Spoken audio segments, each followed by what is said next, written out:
This is a multimedia presentation that is a supplement to the Sustainable Country Living book.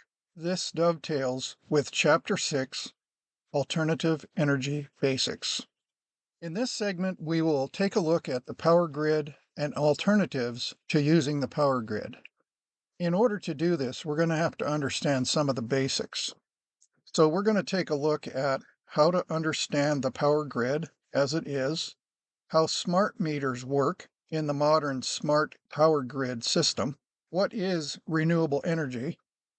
We're going to look at the big four heat generating items in our houses that if you're going to go off grid or try to be running on alternative energy, that you would want to use another source than electricity for these four items. What would be alternatives for electric heat? Kitchen stoves, ovens, home heating, clothes dryers, and hot water. We're going to take a look at grid-tied systems and compare them to hybrid systems and off-grid systems. Then we'll talk about how solar cells work. We'll address battery capacity and understand amp hours and watt hours, which are ratings for batteries that you need to understand. We will compare voltage and current. We'll discuss how batteries can be connected in series or parallel depending on what outcome you want. We will compare lead-acid batteries and lithium-ion batteries, and which might be the best for your particular application.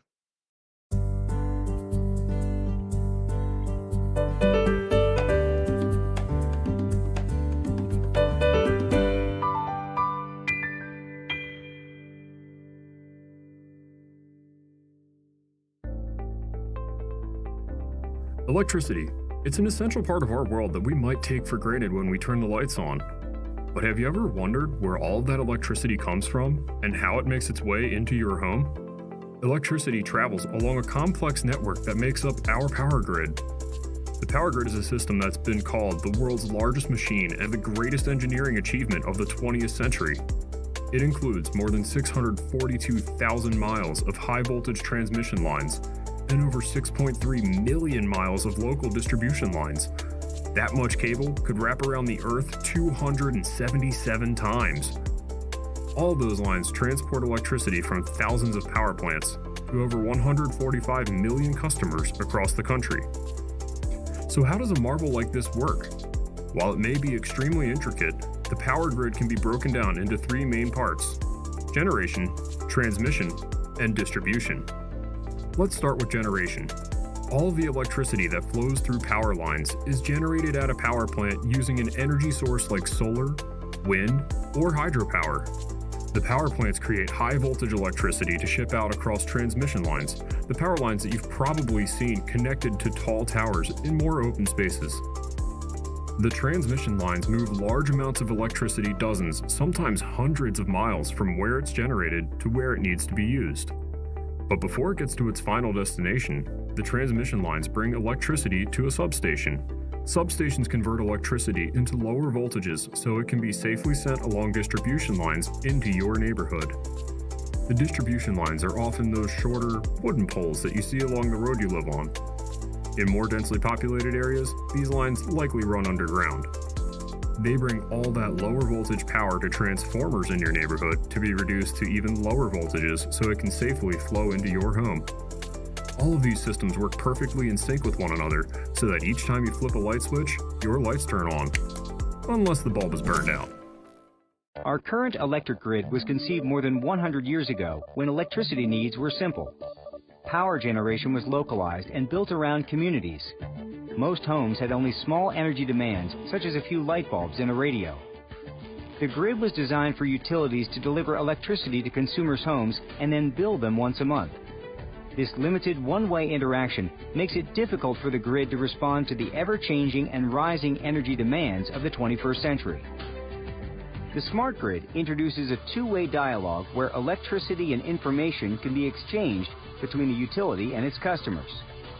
It's a developing network of communications, controls, computers, automation, and new technologies and tools working together to make the grid more efficient, more reliable, more secure, and greener. The smart grid enables newer technologies to be integrated, such as wind and solar energy production and plug-in electric vehicle charging. With our participation as informed consumers, the smart grid will replace the aging infrastructure of today's grid, and utilities can better communicate with us to help manage our electricity needs. The smart home communicates with the grid and enables consumers to manage their electricity usage. By measuring a home's electricity consumption more frequently through a smart meter, utilities can provide their customer with much better information to manage their electricity bills. Renewable resources, such as wind and solar, are a sustainable and growing source for electric power. However, renewable power sources are variable by nature and add complexity to normal grid operations. The smart grid provides the data and automation needed to enable solar panels and wind farms to put energy onto the grid and optimize its use. To keep up with constantly changing energy demands, utilities must turn power plants on and off depending on the amount of power needed at certain times of the day. The cost to deliver power depends on the time of day it is used. Electricity is more costly to deliver at peak times because additional, often less efficient power plants must be run to meet the higher demand.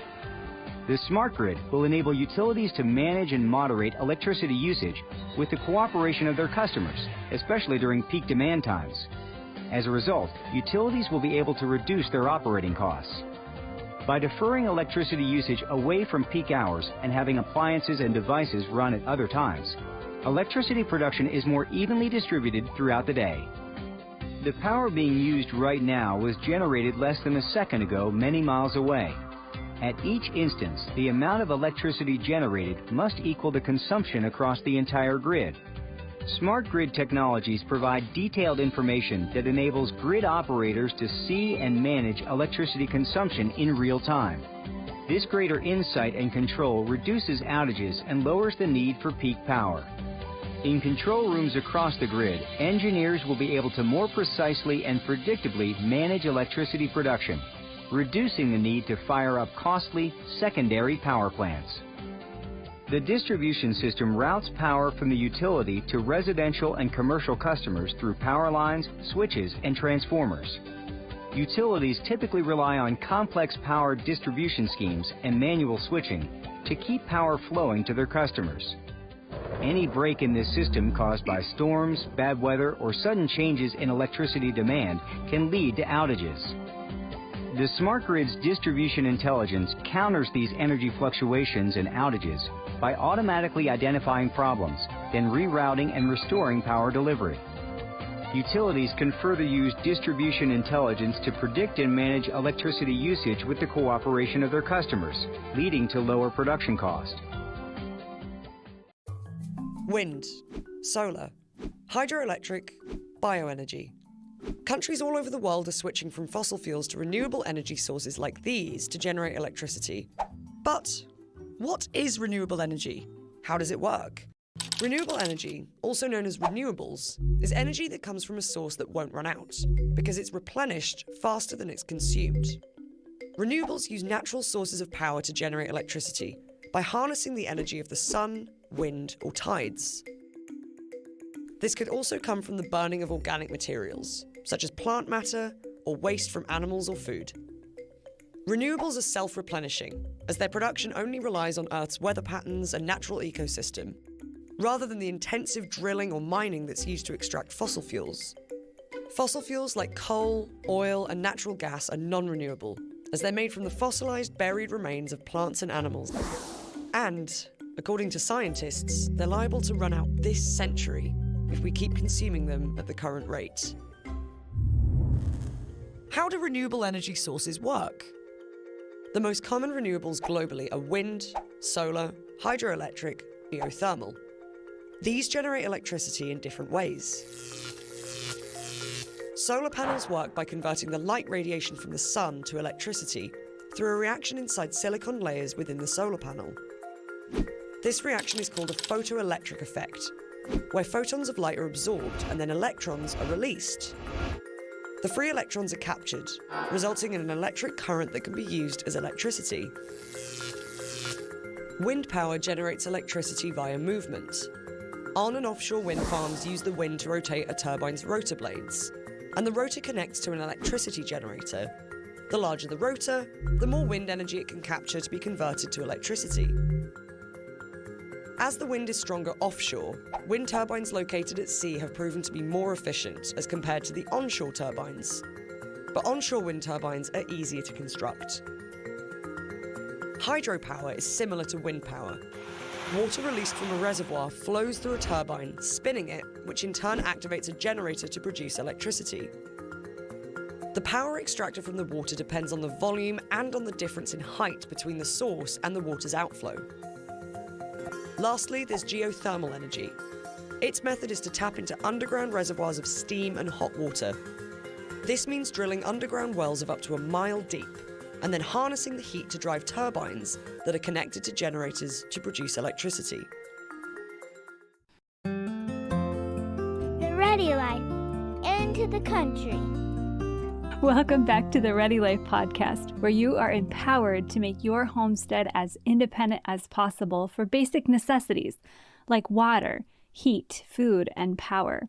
There are 4 big power consumers in your home, and if you can switch those to an alternate energy source, then you're going to reduce almost 80% of your home's power if you're using all 4 of these items as electric options. Right. And the big 4 are your oven range, your clothes dryer, see if I can remember this off the top of my head, your HVAC system, and your hot water. So the big 4 principle of what items not to use on an off-grid electrical system is things that produce heat. In your home, there are 4 or 5 things that produce heat using electricity: kitchen stove, an oven, home heating, clothes dryer, and hot water. All of these things commonly are produced by using electricity. And if you're going to be conserving electricity by trying to use alternative power generating options, then you want to try to find a different way to address these heating needs in your home rather than using electricity. So first of all, kitchen stove and oven. So what would be the alternative? It could be propane or wood. So if you had a kitchen appliance that was a stove and or oven, you can buy them that will run on natural gas or propane. And the difference is the size of the orifice. So you could purchase it to be able to run propane, which is what you would have if you were out on the country property, because very likely you wouldn't have natural gas out in the country. So propane, you can buy a stove or oven or combination of the two that's the same features, same timers, all that stuff that you would for an electric, but it is running off of propane. One caution for any of these propane devices, I would recommend that you make sure that your appliance, whether it's a kitchen range or whether it's a heating situation, that you have the ability to light it when there's no power. We had a previous home that had a natural gas fireplace, and we lost power for quite a stretch during the winter, and we couldn't heat our house. Even though we had natural gas to the fireplace, we couldn't light it without electricity. You can buy those appliances and fireplaces and things like that that can be lit without electricity, but we didn't know that. Okay, the second option for a kitchen stove and oven would be a wood-fired stove oven, similar to what you might have seen in some old Western movies, or your grandparents might have had one. You can buy modern, commercially made. In our case, we have an Amish-made kitchen wood oven combination stove. And one thing you can watch for here is the old kitchen stoves had a very small firebox. You were almost burning kindling. Whereas you can buy a modern airtight kitchen wood stove that has a big a box like a regular heating stove, and therefore you could heat your house as well as cook and bake and all those things. We will address details about these options later in another presentation. So for kitchen, stove, and ovens, propane or wood are your alternatives to using electricity. What about home heat? Home heat, same thing. You can have a forced air electric furnace, or you can have a forced air propane furnace. I know someone who has a wood burning furnace that is forced aired through the house. That's not very common, but you can easily get a propane forced air furnace that's identical to the electric alternative, except it runs on propane. There again, you'd want to make sure it will be converted, have the right combination orifice nozzle to be able to do propane versus natural gas. And then a clothes dryer. If a person is off grid, they're either drying their clothes by hanging them up on a line or putting them on a clothes rack next to their wood stove in the winter, or you can get a propane dryer. That avoids the need for it running on electricity, and a clothes dryer uses a lot of electricity. The other option, as I just mentioned, is you could have a rack next to a wood stove in the winter and dry your clothes that way. Another electric heating situation in your home is hot water. The conventional, original, old school method of heating water was a hot water tank. This could be 40 or 80 gallons. It's hot all the time.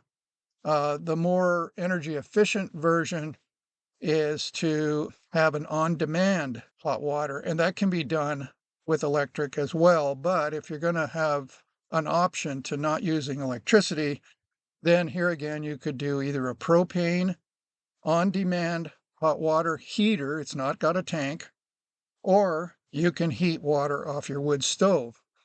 And again, we'll talk about these things later in other presentations, but in brief, if you're going to heat water off a wood stove, you could either have a pot on the stove.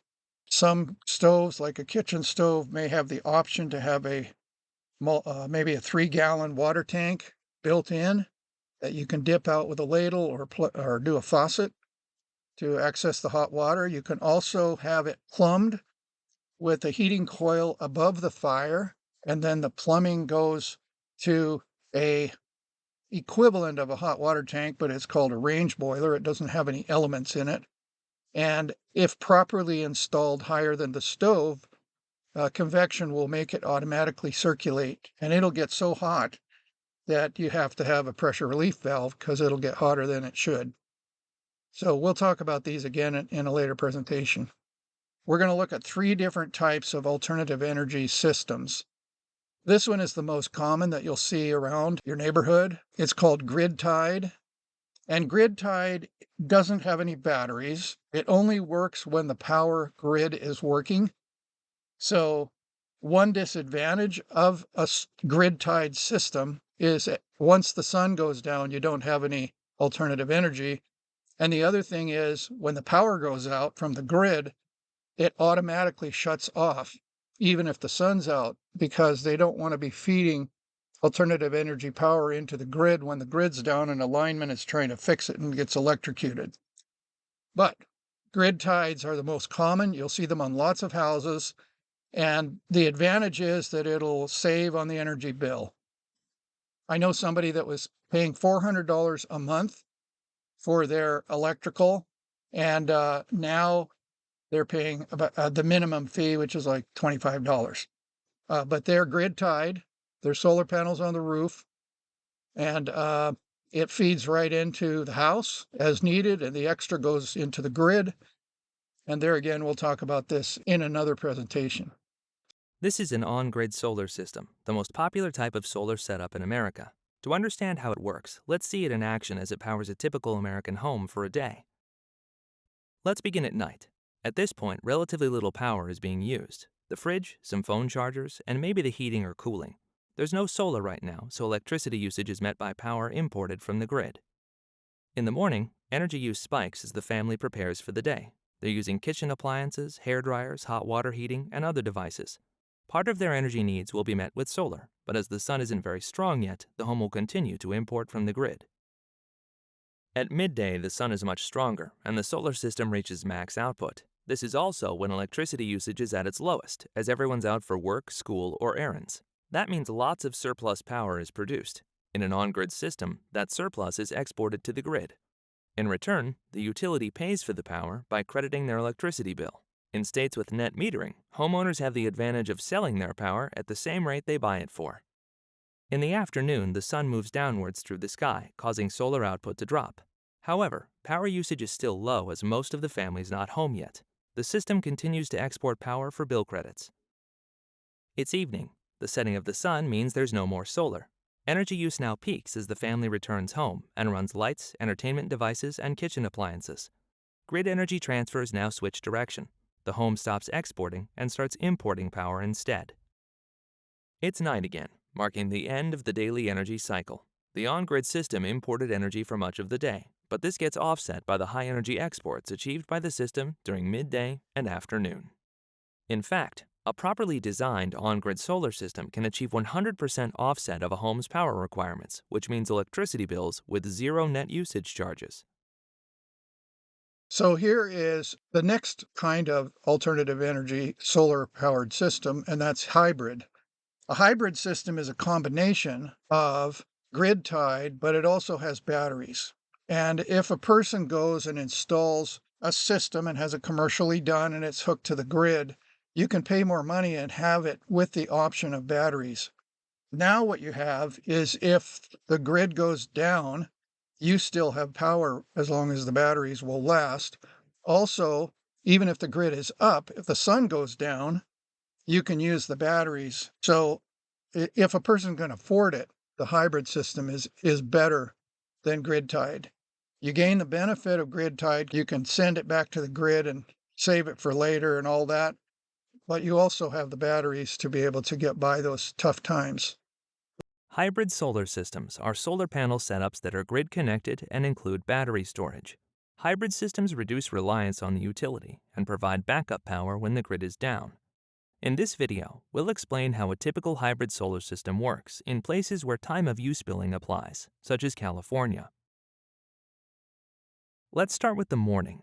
As the family wakes up and prepares for the day, there's a spike in energy usage. Solar production can't meet all of the demand, as sunlight is low early in the day.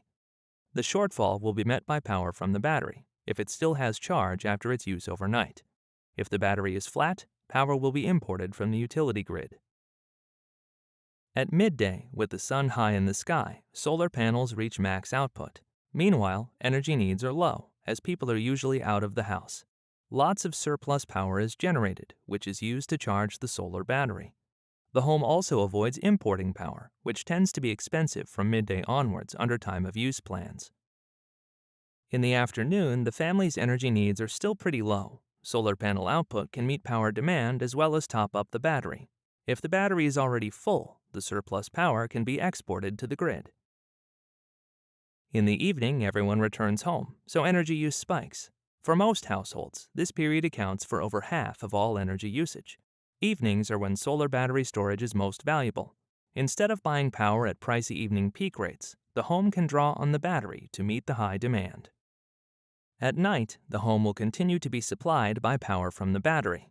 If the battery runs low, grid power can be imported to meet the home's needs. If the utility's off-peak electric rates are low enough, it might be economic to charge the batteries with grid power as well. To summarize, a hybrid solar system intelligently switches between using solar power, battery storage, and grid power. It allows you to avoid using grid power at peak prices, leading to bill savings. Hybrid systems are most viable in areas with time-of-use electric rates, such as California. However, there is strong demand for hybrid solar systems across the country because they can provide backup power when the grid is down.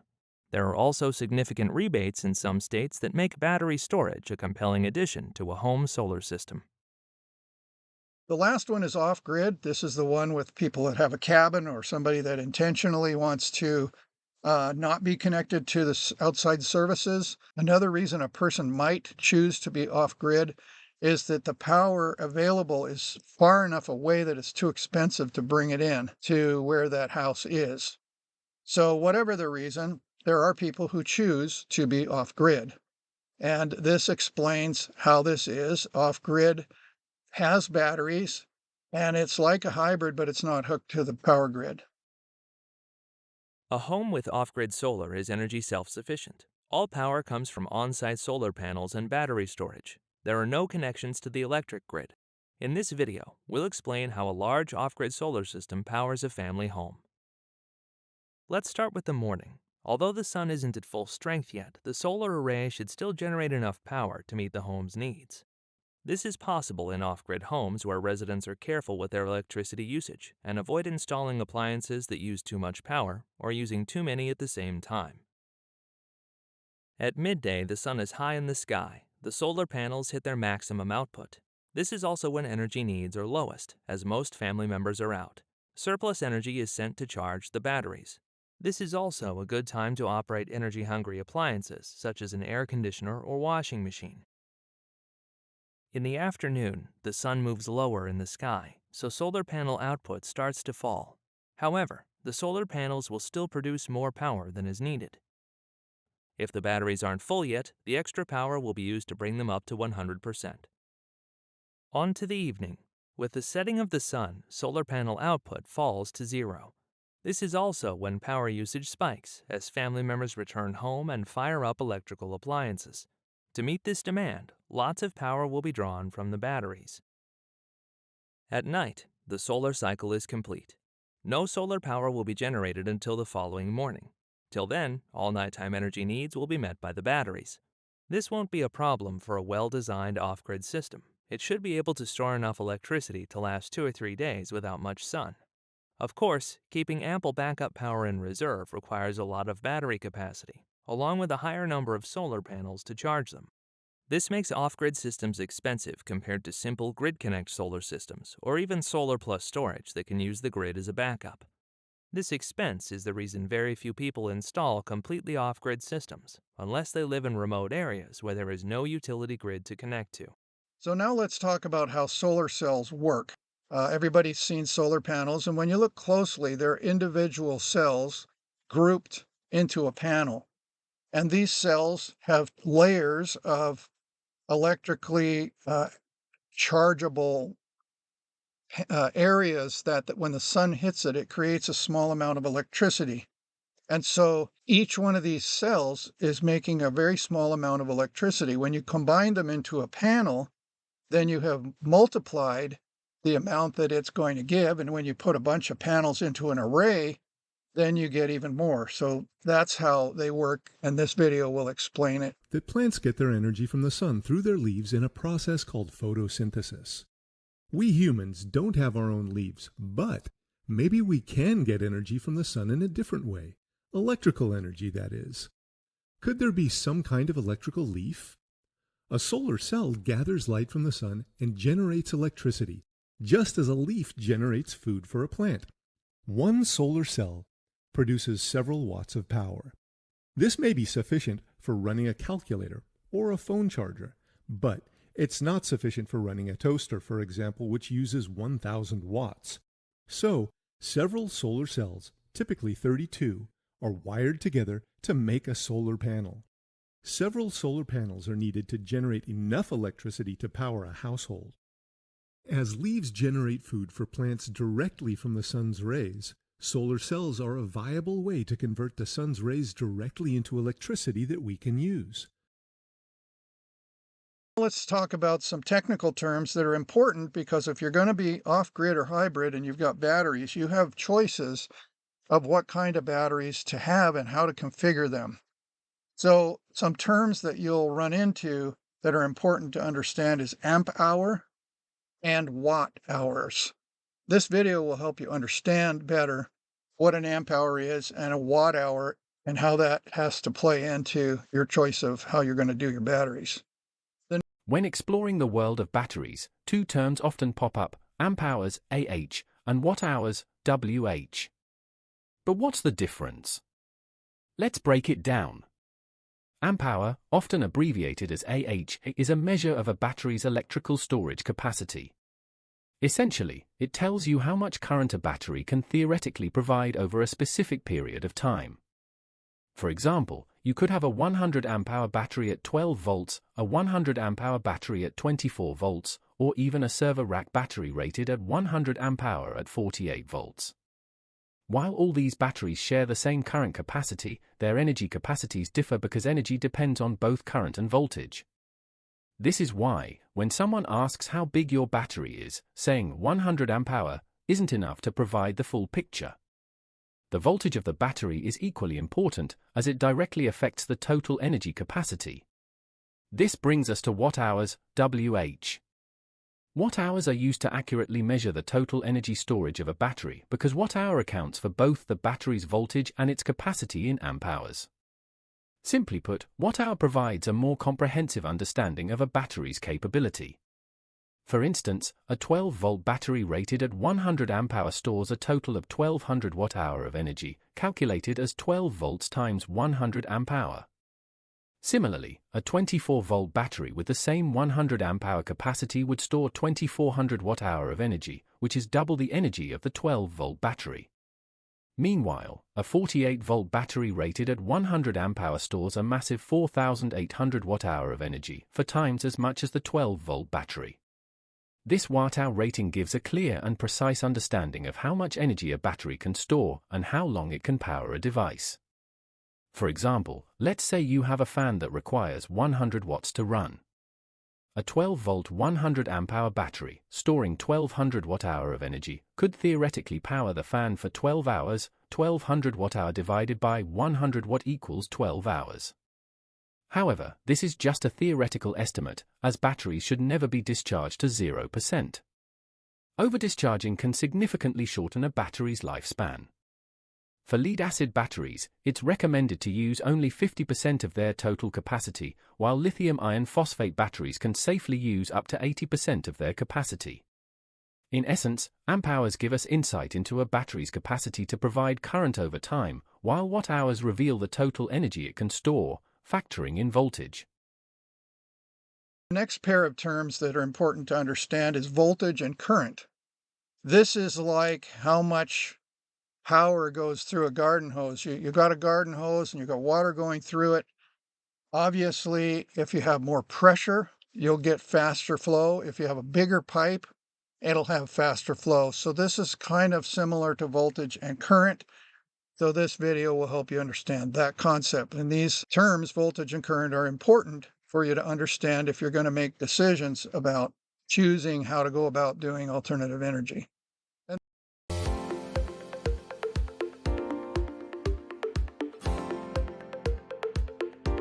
An electrical current is defined as the number of electrons passing a given point in a second.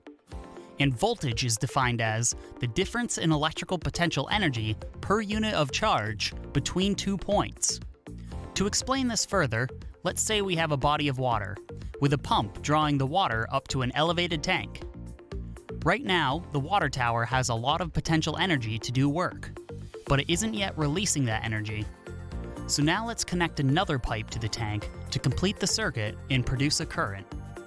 In this example, the flow of water through the pipes can be thought of as the current, and the total stored potential energy of the water in the elevated tank can be thought of as the voltage. If we made the pipe larger, the potential energy, or our voltage comparison, would remain the same, while the current would increase.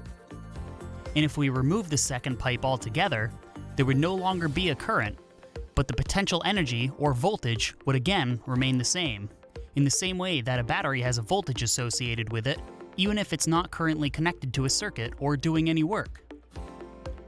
Now, in the original definition, we also said that the voltage was the difference in electrical potential energy per unit of charge between 2 points. So back in the example, when we were talking about the potential energy, what we're really referencing is the force of gravity pulling the water from point A to point B. The potential energy, which again can be thought of as voltage, would rise if we increase the difference between the 2 points. Voltage is always in reference to a difference between 2 points. Even when we're talking about a 9-volt battery, What we're really saying is the difference between the two terminals is 9 volts.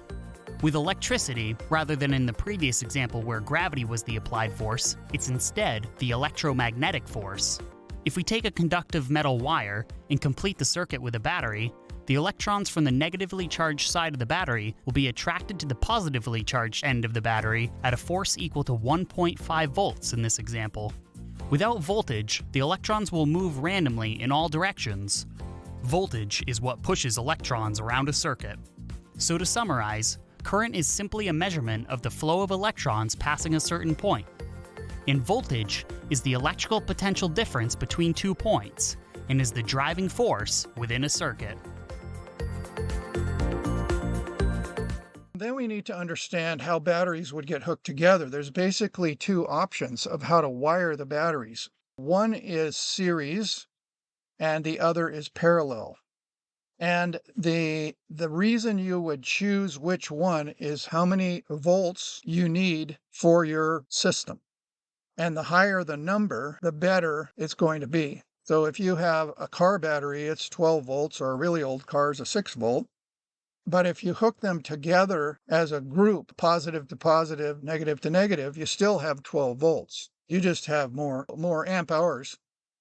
So if you choose to jump positive to negative, and so forth, and make a circle out of it, now you have fewer amp hours, but you have higher voltage. So that has some advantages that we'll look at here. When wiring in series, the voltage adds up, but the capacity remains the same. For example, connecting two 12-volt batteries in series gives you a 24-volt 100 amp-hour battery. Avoid connecting batteries with different voltages or capacities in series. In parallel wiring, the capacity increases, but the voltage stays the same. Using the same 12-volt batteries, parallel wiring results in 12 volts and 200 amp-hours. While different capacity batteries can be connected in parallel if they share the same chemistry, avoid parallel connections of differing voltages. When connecting batteries in series, the voltage increase can allow for thinner wires, saving on wiring costs and potentially reducing the cost of a charge controller. For example, a 700-watt array charging a 12-volt battery requires a 60-amp charge controller, while a 48-volt battery needs only 15 amps. Parallel wiring increases capacity, which is useful for managing the battery's C-rate. Increasing a battery's capacity also extends its lifespan. For instance, using a single 12-volt, 100 amp-hour lead-acid battery with a 1000-watt inverter will draw around 83 amps, exceeding the recommended 20-amp discharge rate, reducing the battery's lifespan. A better approach is wiring for batteries in parallel, providing 400 amp-hours and meeting the 0.2 C-rate requirement. Series parallel configurations combine benefits. For 12-volt 100 amp-hour batteries can form a 24-volt 200 amp-hour system, suitable for a 1000-watt inverter. This configuration ensures a properly sized system with long battery lifespan. Key considerations include not mixing battery chemistries, ensuring equal state of charge before connection, avoiding series connections of different aged batteries, and using equal length wires for parallel connections. A bus bar can simplify wiring, and each parallel battery should have a fuse, such as an ANL fuse for lead-acid or a circuit breaker for lithium batteries. Secure batteries against vibration, maintain cool temperatures, and ensure lead-acid batteries are ventilated. Avoid charging lithium batteries below freezing and confirm they are series compatible if needed. Always wear safety gear, remove jewelry, and use insulated tools when wiring. Lithium iron phosphate batteries are a cost-effective option with excellent performance. Now, the last thing we need to know about batteries is there's basically 2 categories of batteries for alternative energy. There's lead-acid batteries, which are like the batteries in your car. And then there's lithium-ion, like the batteries in your cell phone and your laptop. So which one's best for you? We're going to try to give you some reasons why to consider one way or the other. This could have to do with how long you plan on using them. So let's explore lead-acid versus lithium batteries. Now, this is a comparison chart. There is a thing called a life cycle. That's how many times can you charge it and discharge it over and over before it's run its course of its life. So if it's a lead acid like a golf cart battery, which looks similar to a car battery, but it's deep cycle, you can go deeper discharging it. According to this chart, you can go about 1,000 cycles. So if you went every day because you were off grid, they charged up during the day with the solar, and then they discharged at night, and then the next day did the cycle again. Every day would be a cycle. So the average lifespan of a lead acid battery is 1,000 cycles. Well, that's about 3 years. When you compare a lithium ion battery, they will go 5,000 cycles, which means they'll go 5 times as long in terms of number of cycles. So if it does a cycle a day, instead of going 3 years, it would go, 5 times as many. It'd go, 15 years. Now, that isn't completely accurate because it depends on which lead acid battery you buy. I have been told that good quality lead acid batteries like forklift batteries and that kind of thing can go for like 11 years. Well, that doesn't match this 3-year explanation. So you need to do research with the particular manufacturer and all of that. But the issue is how many cycles is expected in that life cycle. So the length of time in general that lithium ion batteries will last useful is longer than lead acid. The other item is the weight. Car batteries are heavy. If you've ever pulled one out of your car, you know it's pretty heavy. I have forklift batteries and they're really heavy. They're like 2.5 feet tall and a foot deep and 6 inches wide, and they're heavy enough they bring them in on a forklift. So it depends on what you're doing, but in general, if you look at a car size lead acid battery, it's 64 pounds, and a lithium battery is, a third of that at 22 pounds. Much more easy to manage. Efficiency, they're kind of similar. Lithium ion's a little better, but they're similar. The depth of discharge, DOD, is how deep can you run that battery down until you shouldn't go any further. And on a lead acid battery, you can go down to 50% of full, and that's healthy on the battery. If you go lower, it's hard on the battery. And what it does is it shortens the length of many cycles you can get out of it. Now, in an emergency, you might need to run that battery way low, and it'll do it, but you'll pay the price on the far end when, the battery wears out sooner than you thought. These are the kind of batteries that are in golf carts, and it's not uncommon for a golf cart to run lower. Consequently, they buy batteries more often. By comparison, lithium batteries is 80%. So that means you can have the battery full at 100%, and you can go way down, like to a fifth of a full battery at 80%. You can go way down, almost to empty, and not hurt the battery. So you can see these first couple of categories that the lead acid batteries don't last as long for a number of cycles, and you can't discharge them as far. So they won't last as many days into the dark, so to speak. We'll skip that category in temperature, except that lithium batteries should not be allowed to function below freezing. And whereas lead acid batteries can. So if you're going to have lithium batteries, you need to have them like in a garage or someplace where it's not going to freeze or it's pretty hard on the batteries. We'll skip C rate, self-discharge, and cost. And we'll talk about cost in a minute. But basically, lead acid batteries are cheaper to buy than lithium batteries, but they don't have as long of a life, and you can't discharge them as much.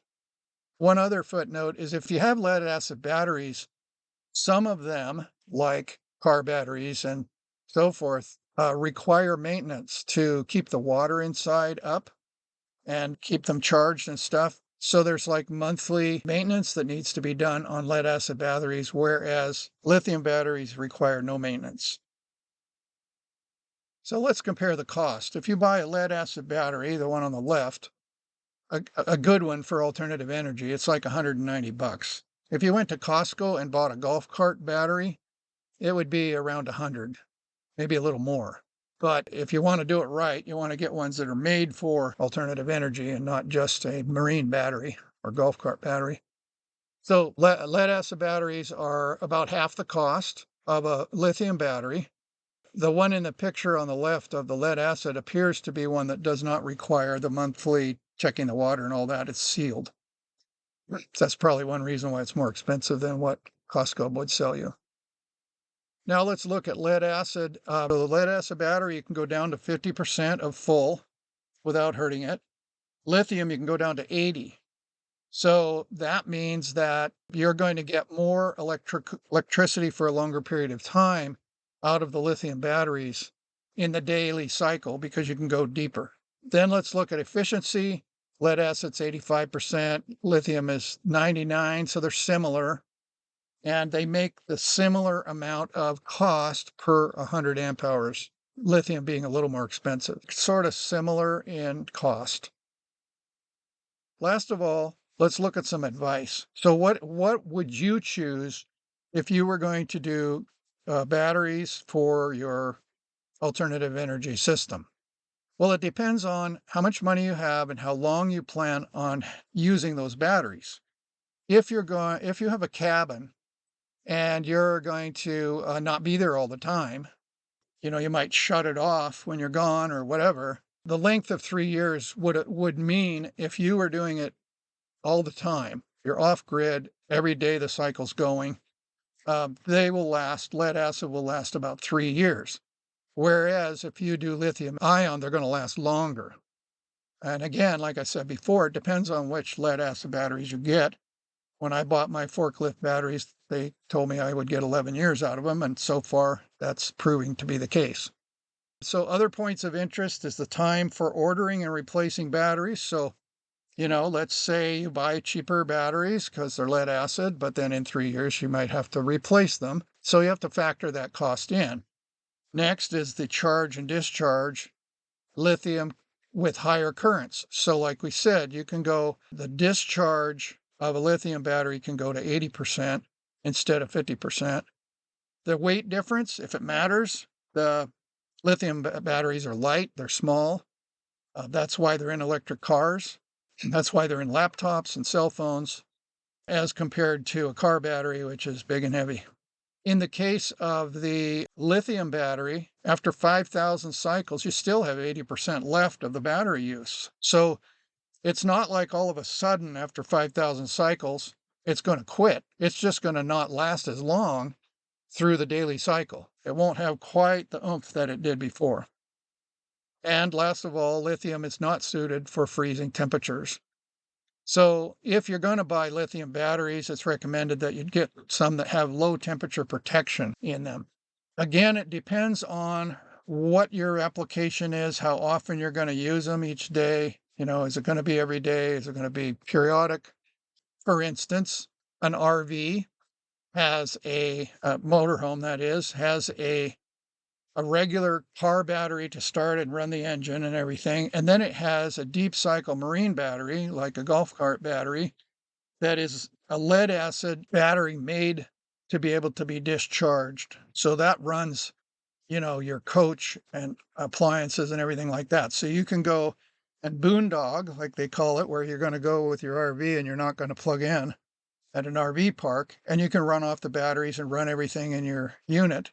And that battery will go down, and then when you leave, the other battery starts the engine and it starts charging both batteries. So here again, it depends on what you're going to do with the batteries as to whether you would choose lead acid or lithium.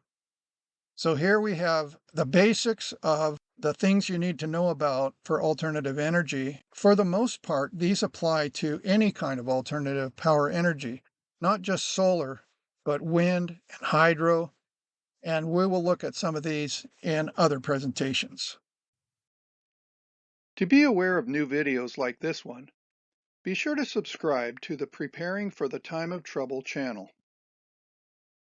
For more free videos and downloadable audio podcasts, as well as handouts, go to www.preparingforthetimeoftrouble.com.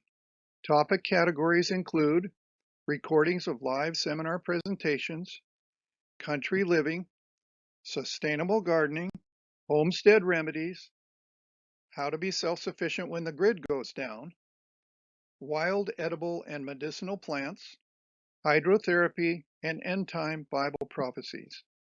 To take advantage of these free resources, go to preparingforthetimeoftrouble.com.